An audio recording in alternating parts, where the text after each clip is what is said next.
കപ്പ കൊണ്ടുള്ള പല ഐറ്റം നമ്മൾ ഉണ്ടാക്കി കഴിച്ചിട്ടുണ്ടെങ്കിലും ഇതിപ്പോൾ ഉണ്ടാക്കി നോക്കേണ്ട ഒരു ഐറ്റമാണ്. നല്ല കറുമുറാന്നിരിക്കുന്ന ഒരു സ്നാക്സ് കൂടിയാണ് കേട്ടോ. പിന്നെ ഇതിപ്പോൾ കണ്ണൂർ സ്പെഷ്യൽ ആയിട്ടുള്ള ഐറ്റമാണ്. ചിലരൊക്കെ ഈ ഒരു ഐറ്റം കഴിച്ചിട്ടുണ്ടാവും.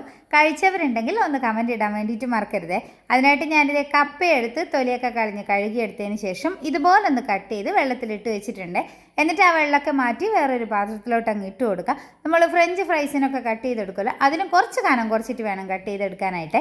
അതിലോട്ട് ഞാനൊരു 3 പച്ചമുളക് കട്ട് ചെയ്തെടുത്തതും ഒരു ചെറിയ കഷ്ണം ഇഞ്ചി ചതച്ചെടുത്തിട്ടുള്ളതും ഒരു 15 വെളുത്തുള്ളി ചതച്ചെടുത്തിട്ടുള്ളതും കൂടെ ചേർക്കുന്നുണ്ട്. ഇഞ്ചി കുറച്ച് മാത്രം എടുത്താൽ മതി, വെളുത്തുള്ളി കുറച്ച് കൂടുതൽ എടുത്തോളൂ. പിന്നെ ഒരു 3 തണ്ട് കറിവേപ്പില കൂടെ ഇട്ട് കൊടുത്തു. 3/4 കപ്പ് കടലപ്പൊടിയാണ് എടുത്തേക്കുന്നത്.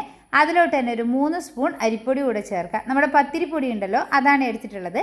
അതിലോട്ട് തന്നെ 2 സ്പൂൺ കാശ്മീരി മുളക് പൊടി കൂടെ ചേർത്ത് കൊടുത്തതിന് ശേഷം 1/2 സ്പൂൺ ഗരം മസാല ചേർത്തിട്ടുണ്ട്. ഒരു 1/4 സ്പൂൺ മഞ്ഞൾപ്പൊടി കൂടെ അങ്ങ് ഇട്ട് കൊടുക്കുക. പിന്നെ എടുത്തേക്കുന്നത് ആവശ്യത്തിനുള്ള ഉപ്പാണ്. അതുപോലെ തന്നെ ഒരു 1/4 സ്പൂൺ കായത്തിൻ്റെ പൊടി കൂടെ ചേർത്ത് കൊടുത്തതിന് ശേഷം എല്ലാം കൂടെ നന്നായിട്ട് മിക്സ് ചെയ്തെടുക്കാം. പിന്നെ കുത്തി അങ്ങ് മിക്സ് ചെയ്യാൻ നിൽക്കണ്ടായിട്ട് ഈ ഒരു കപ്പയൊക്കെ പൊട്ടിപ്പോവേ. അപ്പോൾ ഞാൻ മിക്സ് ചെയ്യാൻ എളുപ്പത്തിന് വേണ്ടിയിട്ട് ഇതുപോലെ വലിയൊരു പാത്രത്തിലോട്ട് അങ്ങ് ഇട്ട് കൊടുക്കുന്നുണ്ട്. ഇനിയിപ്പോൾ ഇതിൻ്റെ മസാലയൊക്കെ എല്ലാ ഭാഗത്താകുന്ന രീതിയിൽ ഇതുപോലെ കുടഞ്ഞു വേണം നമ്മൾ എടുക്കാനായിട്ട്. അപ്പോൾ എല്ലാം ഇതുപോലെ മസാലയൊക്കെ എല്ലാ ഭാഗത്തായി കഴിഞ്ഞ് കഴിഞ്ഞാൽ ഇനിയിപ്പോൾ വെള്ളം നനച്ചിട്ട് ഒന്ന് കുഴച്ചെടുക്കണം. ആദ്യമേ തന്നെ കൂടുതൽ വെള്ളം ഒഴിച്ച് കുഴക്കാൻ നിൽക്കണ്ട കേട്ടോ. കുറച്ച് വെള്ളം ഇതുപോലെ തളിച്ച് കൊടുത്തിട്ട് വേണം നമ്മൾ കുഴച്ചെടുക്കാനായിട്ട്. അപ്പോൾ അത് പൊട്ടിപ്പോകാൻ പാടില്ല കേട്ടോ. അതുകൊണ്ട് തന്നെ പതുക്കെ അങ്ങ് കുഴച്ചെടുത്താൽ മതി. അപ്പോൾ നമ്മൾ കുഴച്ചെടുത്ത് കഴിഞ്ഞത് ഇതുപോലെ ഒന്ന് പ്രസ് ചെയ്യുന്ന സമയത്ത് അതവിടെ ഒട്ടി നിൽക്കണേ. അതാണ് നമ്മുടെ ആ ഒരു പാകം എന്ന് പറയുന്നത്. ഇനിയിപ്പോൾ ഇത് മൂടി വെച്ച് കുറച്ച് നേരം അവിടെ കിടക്കട്ടെ.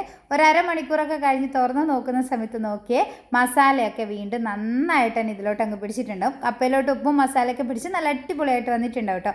അപ്പോൾ എത്ര നേരം നിങ്ങൾക്ക് കൂടുതൽ വെക്കാൻ പറ്റുന്നോ അത്രയും നേരം അങ്ങ് വെച്ചെടുത്തോളൂ. എന്നിട്ട് ഞാനിത് വീണ്ടും കുഴച്ചെടുത്ത് ഇതുപോലെ അങ്ങ് ആക്കിയെടുത്തതിന് ശേഷം എണ്ണയിലിട്ട് ഫ്രൈ ചെയ്തെടുക്കുന്നുണ്ട്. പിന്നെ എല്ലാം ഒരേപോലെ പിടിച്ച് ഇതുപോലെ പ്രസ് ചെയ്യാൻ നിൽക്കണ്ട കേട്ടോ. ഇതാണ് ഇതിൻ്റെ ഒരു ഷേപ്പ് എന്ന് പറയുന്നത്.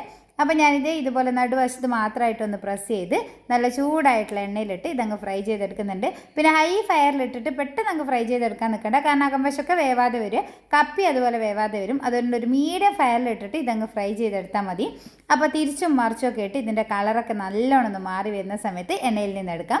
അപ്പോൾ ഞാനിത് ഇത്ര പോലെ അങ്ങ് ഫ്രൈ ചെയ്തെടുത്തിട്ടുണ്ട്. ഈ ഒരു രീതിയിൽ തന്നെ ബാക്കിയുള്ളതൊക്കെ നമുക്കൊന്ന് ഫ്രൈ ചെയ്തെടുക്കാം. അപ്പോൾ നമ്മുടെ കണ്ണൂർ സ്പെഷ്യൽ ആയിട്ടുള്ള കോഴിക്കാൽ ഇത് ഇവിടെ റെഡി ആയിട്ടുണ്ട്. അടിപൊളി ടേസ്റ്റാണ് കഴിക്കാനായിട്ട്. പിന്നെ ഇത് കഴിച്ചവരുണ്ടെങ്കിൽ കമൻറ്റ് ഇടാൻ വേണ്ടിയിട്ട് മറക്കരുത്. അതുപോലെ തന്നെ നമ്മുടെ ചൂട് ചായയുടെ ഒക്കെ കഴിക്കാൻ പറ്റിയിട്ടുള്ള സൂപ്പറായിട്ടുള്ള ഒരു സ്നാക്സ് കൂടിയാണ്. കപ്പ വെച്ചിട്ട് പല റെസിപ്പി ട്രൈ ചെയ്ത് നോക്കുന്നവർ ഇതും കൂടെ ഒന്ന് ട്രൈ ചെയ്ത് നോക്കൂ കേട്ടോ. എന്തായാലും നിങ്ങൾക്ക് ഇഷ്ടപ്പെടും. വീഡിയോ ഇഷ്ടമായിട്ടുണ്ടെങ്കിൽ ലൈക്ക് ചെയ്യാനും അഭിപ്രായം അറിയിക്കാനും ഫ്രണ്ട്സിനോട് ഷെയർ ചെയ്ത് സപ്പോർട്ട് ചെയ്യാനൊന്നും മറക്കരുത്. അതുപോലെ തന്നെ കൃഷ്ണ ഹോബി എന്നുള്ള നമ്മുടെ ഈ ഒരു പേജ് നിങ്ങൾ ഇതുവരെ ഫോളോ ചെയ്തിട്ടില്ലെങ്കിൽ ഒന്ന് ഫോളോ കൂടി ചെയ്ത് സപ്പോർട്ട് ചെയ്യുക. നല്ലൊരു വീഡിയോ ആയിട്ട് നമുക്ക് അടുത്ത ദിവസം കാണാം. അതുവരെ ബൈ.